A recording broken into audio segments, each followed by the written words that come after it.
जानिए सबसे पहली खबर ऋषिकेश से, जहां पर मुनि की रेती में तेज रफ्तार ट्रक ट्रॉली के एक्सीडेंट का ये वीडियो आया है सामने। पुलिस बूथ को तोड़ते हुए पलट गया ये ट्रक। देखिए आप तस्वीरें, लोग जान बचाकर भागते हुए नजर आए हैं। ढालवाला से तपोवन की ओर जा रहा है ये ट्रक, जो कि ब्रह्मानंद मोड़ पर ब्रेक फेल होने के चलते पलट गया। लेकिन गनीमत यह रही कि सामने से कोई वाहन नहीं आ रहा था, वरना एक बड़ा हादसा हो सकता था। लेकिन बड़ा हादसा होने से टल गया। लेकिन इस बीच 4 मजदूर घायल हो गए हैं, इलाज के लिए अस्पताल में भर्ती कराए गए हैं।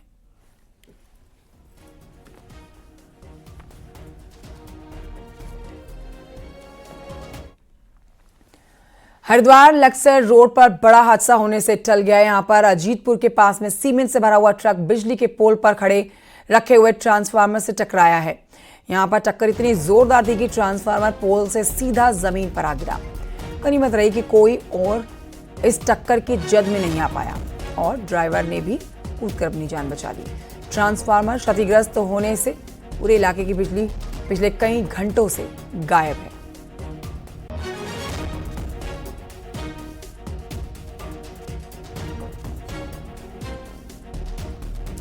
रामनगर हल्द्वानी रोड पर एक बाइक और स्कूटी की जबरदस्त टक्कर हो गई है, जिसमें चोर पानी के एक बुजुर्ग की मौत हो गई है।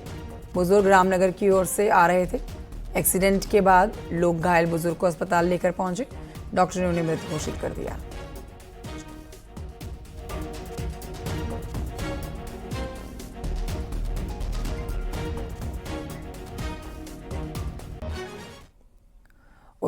उधर हरिद्वार रुड़की विकास प्राधिकरण ने अवैध प्लॉटिंग पर बुलडोजर चलाकर कब्जा हटाया है। एचआरडीए ने 5 भूमाफियाओं के द्वारा विकसित की जा रही अलग अलग जगहों पर करीब 63 बीघा जमीन को मुक्त कराया है। बता दें आपको, एचआरडीए ने कई बार नोटिस भी दिया, इसके बावजूद भूमाफियाओं के कानों में जू नहीं रहेंगी। भूमाफिया नियमों के खिलाफ कॉलोनियां काटते रहे। अब इसके बाद एचआरडीए ने बुलडोजर से अवैध प्लॉटिंग को ध्वस्त कर दिया है।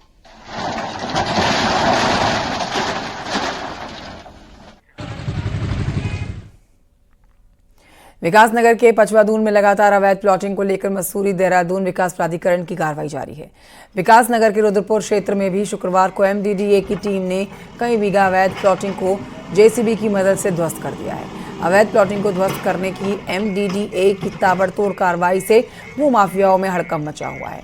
पिछले एक हफ्ते में प्राधिकरण की टीम ने पचवादून में कई 100 बीघा अवैध प्लॉटिंग को ध्वस्त किया है।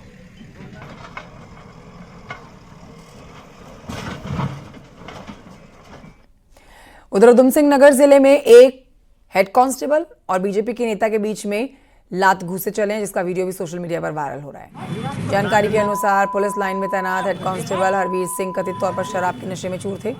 बताया जा रहा है कि शुक्रवार को वो अटरिया रोड पर एक व्यक्ति से बहस कर बैठे और इसी बीच बीजेपी के मंडल महामंत्री राधेश शर्मा अपने समर्थकों के साथ वहां पहुंचे और शराबी पुलिसकर्मी और बीजेपी के नेता के बीच में बहस हुई और फिर ये बहस मारपीट में बदल गई। आरोपी के गुस्साए बीजेपी के नेता ने पुलिस वाले पर थप्पड़ जड़े हैं। वहीं एसएसपी ने आरोपी पुलिसकर्मी को सस्पेंड कर दिया है।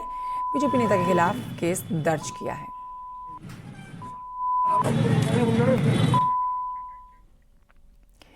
उत्तराखंड के उधमसिंह नगर में एक बार फिर से पुलिस और बदमाशों के बीच में एनकाउंटर हुआ है, जिसमें अली जमा और जुबैर नाम के 2 कुख्यात बदमाश घायल हुए हैं।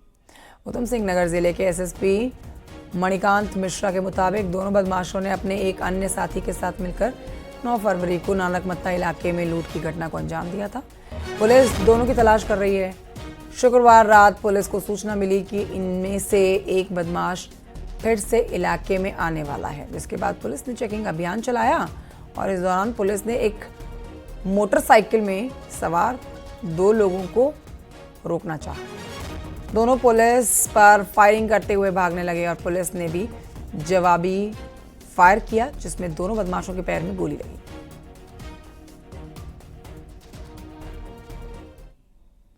कल रात नानकमत्ता थाना क्षेत्र में 2 कुख्यात अभियुक्तों को गिरफ्तार करने का प्रयास किया गया। अभियुक्तों द्वारा भागते हुए गिरफ्तारी से बचने के लिए पुलिस टीम पर फायर किया गया। पुलिस के जवाबी फायर में दोनों अभियुक्त घायल हुए, जिनके पैरों में गोली लगी। अस्पताल में इनका उपचार कराया गया। उपचार के उपरांत इनसे गहनता से पूछताछ की गई। पूछताछ में इन्होंने अपना नाम अली जमा, जो शाहजहांपुर का रहने वाला, और जुबैर, जो बरेली का रहने वाला है, बताया। इन्होंने इसी माह की 9 तारीख को नानकमत्ता थाना क्षेत्र के रईस अहमद के यहाँ अपने कुछ साथियों के साथ मिलकर एक लूट की घटना को अंजाम दिया था। इनसे पूछताछ में यह भी पता चला कि इन पर हत्या, लूट और चोरी के कई मुकदमे उत्तर प्रदेश में पंजीकृत हैं। इनके पास से लूटी गई ज्वेलरी, 2 अवैध असलहे और कुछ कारतूस बरामद हुए। हरिद्वार से खबर, जहां पर कई रिहायशी इलाकों में जंगली हाथियों का उत्पात जारी है। आए दिन यहां पर जंगली हाथी पहुंचकर नुकसान पहुंचाते हैं। रात के अंधेरे में एक जंगली हाथी हरिपुर कला क्षेत्र में घुस गया। हाथी ने दीवार तोड़ी। घटना स्थानीय लोगों ने अपने मोबाइल में रिकॉर्ड की। वन विभाग हाथियों की आबादी को रिहायशी इलाके में घुसने से रोकने का दावा कर रहा है, लेकिन सभी दावे हवाई साबित हो रहे हैं।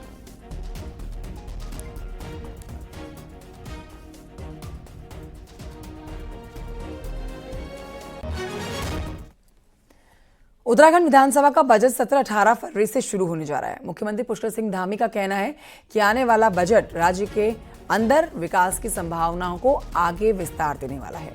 सीएम ने कहा है कि बजट में महिलाओं और युवाओं पर विशेष फोकस रहने वाला है। युवाओं के लिए एक खेल मैदान, सांस्कृतिक कार्यक्रमों के लिए ऑडिटोरियम, समाज कल्याण की योजनाओं को विस्तार देने की योजना है। नई टाउनशिप बनाने और सीमांत क्षेत्रों में नवाचार और एआई को बढ़ावा देने पर भी फोकस रहेगा।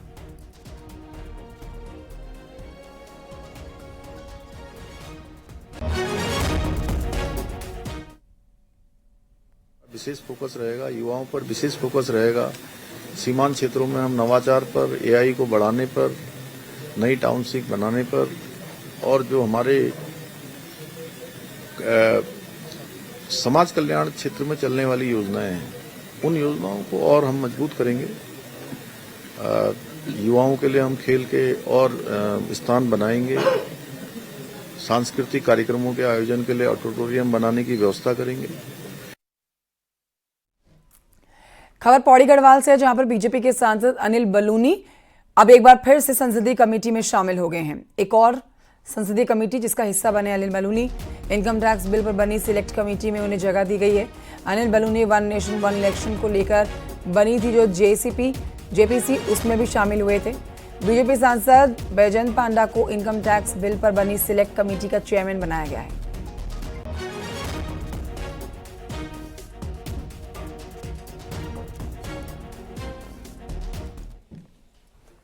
उत्तराखंड में निकाय चुनाव और नेशनल गेम्स खत्म हो चुके हैं और अब बीजेपी में नेताओं की बेचैनी बढ़ने लगी है, क्योंकि निकाय और इन गेम्स के बाद ये वादा जो किया गया था वो वादा निभाने का समय आ रहा है। निकाय चुनाव में कई नेताओं को बीजेपी ने आश्वासन देकर शांत कराया था कि उन्हें चुनाव के बाद संगठन और सरकार में किसी एक जगह पर एडजस्ट किया जाएगा। अब वो समय आ गया है, देखिए रिपोर्ट।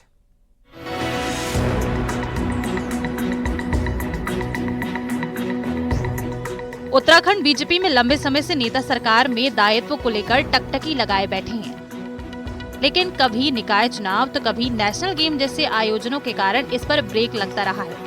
निकाय चुनाव में भी बीजेपी ने बहुत से दावेदारों को ये कहकर शांत किया कि भविष्य में सरकार या संगठन में उन्हें जगह मिलेगी। अब निकाय चुनाव भी हो चुके हैं और नेशनल गेम भी, तो इन नेताओं की बेचैनी बढ़ने लगी है। इनमें से कई नेता इन दिनों बीजेपी दफ्तर के चक्कर काट रहे हैं। नहीं, नगर निकायों में के चुनाव में भारतीय जनता पार्टी के सभी कार्यकर्ताओं ने बहुत जमकर मेहनत की, अच्छे परिणाम दिए और मुझे लगता है कि वर्तमान समय में पार्टी का संगठन पर्व चल रहा है। अभी हम मंडल बनाने की प्रक्रिया में चल रहे हैं। बहुत सारे कार्यकर्ता मंडलों की जिम्मेदारी लेने वाले हैं। बहुत सारे कार्यकर्ताओं को जिला अध्यक्ष और जिले की टीम में जिम्मेदारी मिलने वाली है। उसके बाद प्रदेश की टीम में बहुत सारे कार्यकर्ताओं को, अनुभवी कार्यकर्ताओं को जगह मिलेगी और उसके बाद सही समय आने पर इन दायित्वों का निर्धारण भी होगा। सरकार में बाल अधिकार संरक्षण आयोग, महिला आयोग और बीकेटीसी के अध्यक्ष का पद रिक्त हो गया है। कई और दायित्वधारियों का कार्यकाल भी समाप्ति की ओर है, जिन पर नेताओं की टकटकी लगी हुई है। माना जा रहा है कि सरकार जल्द ही इन पदों पर दायित्वधारियों की नियुक्ति तो कर ही सकती है। कुछ और बोर्डों, निगमों में पार्टी नेताओं को जिम्मेदारी भी दी जा सकती है। तो निश्चित तौर पर माननीय मुख्यमंत्री जी और संगठन दोनों इस बात को प्राथमिकता देते हैं कि वरिष्ठता और योग्यता दोनों को ध्यान में रखा जाए, जैसे कि जिन लोगों को दायित्व दिया जाए वे सरकार में भी अपना योगदान कर सकें और जो कोई उनको जिम्मेदारी दूसरी भी दी जाती है तो वे उसको भी पूरा कर सकें।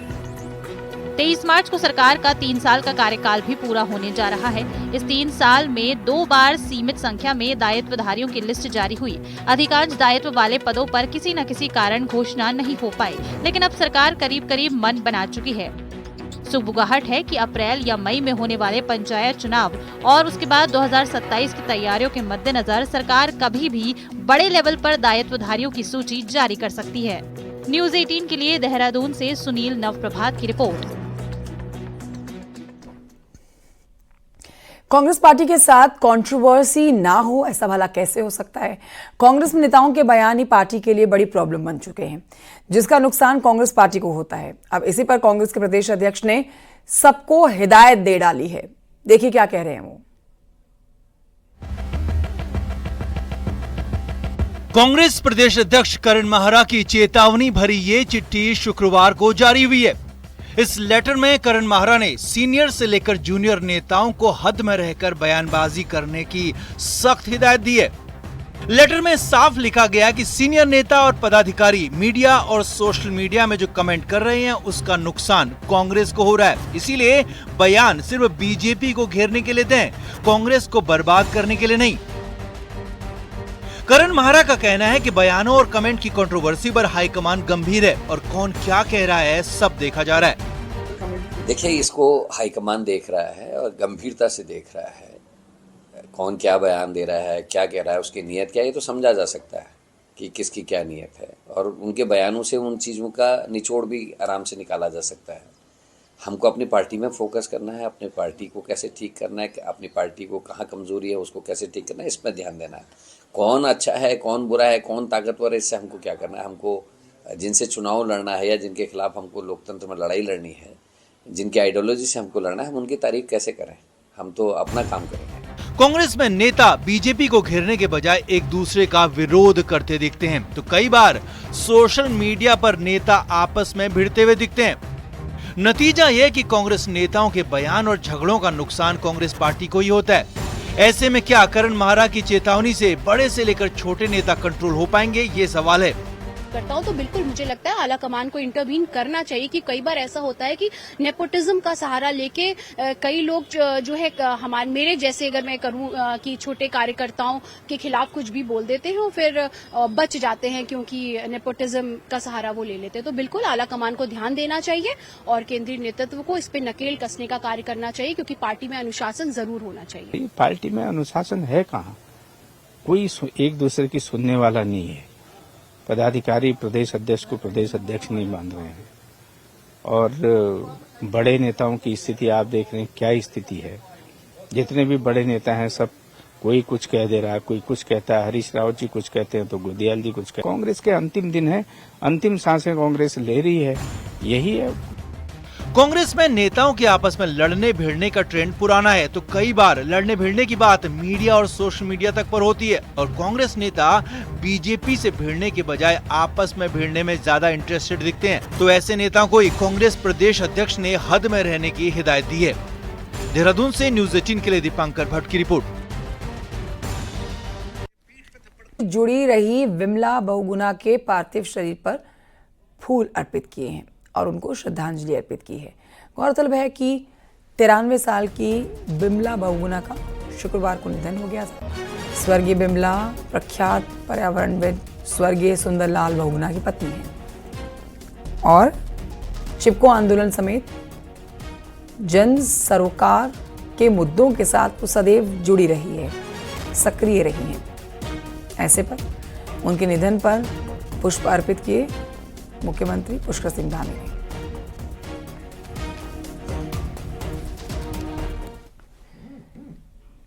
अठारह फरवरी से बजट सत्र शुरू हो रहा है। इस पर आपको बता देते हैं कि आर्थिक सर्वे की रिपोर्ट पेश की जाएगी, जिससे पहले प्रमुख सचिव मीनाक्षी सुंदरम ने कुछ खास बातें मीडिया के सामने रखी हैं।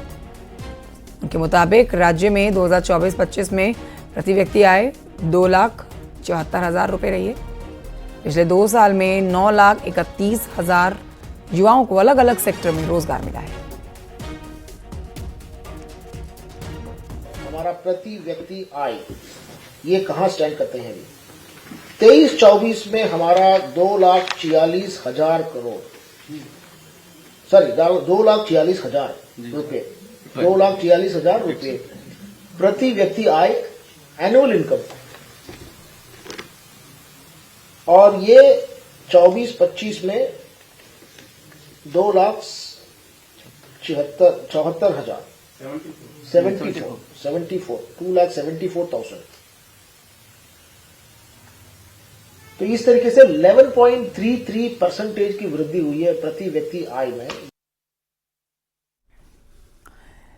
जोशीमठ आपदा आने के बाद अभी तक सुरक्षा संबंधी काम शुरू नहीं हुए हैं, जिसकी वजह से लोग परेशान हैं।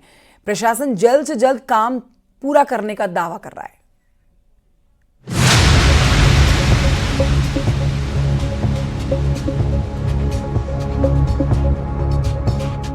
जोशीमठ नगर में 2 जनवरी 2023 में दरार पड़ने की घटना के बाद आज भी हालत जस के तस है, क्योंकि 2 साल बीत जाने के बाद भी नगर में सुरक्षात्मक सीवर, नालों का निर्माण और ड्रेनेज का काम अभी तक शुरू नहीं हो पाया है, जिसकी वजह से लोगों में आक्रोश दिखाई दे रहा है।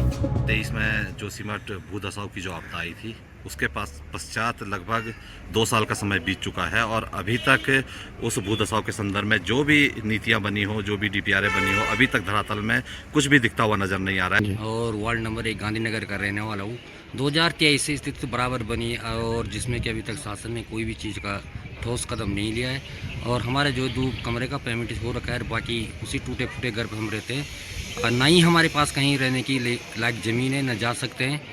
वहीं प्रशासन का कहना है कि लगभग 217 परिवारों को मुआवजा दिया जा चुका है और जल्द ही केंद्र सरकार की ओर से 5 करोड़ रुपए मिलने वाले हैं, जिससे अलकनंदा नदी का ट्रीटमेंट, ड्रेनेज और सीवर के काम किए जाएंगे। इस पे शासन स्तर पर भी होमवर्क हो रहा है और जो पहली किस्त है वो शायद आएगी और जो हमारा ट्रीटमेंट वर्क है और जो ड्रेनेज सिस्टम के वर्क होना है वो काम जल्दी ही शुरू होंगे, ऐसी आशा मैं करता हूँ। 2 साल से सुरक्षा के इंतजार में नगरवासियों को एक बार फिर से आश्वासन मिला है कि जल्दी सुरक्षात्मक कार्य शुरू हो जाएंगे, लेकिन अब देखना होगा कि धरातल पर जोशीमठ का नक्शा कब तक बदलता है। न्यूज़ 18 के लिए चमोली से नितिन सेमवाल की रिपोर्ट।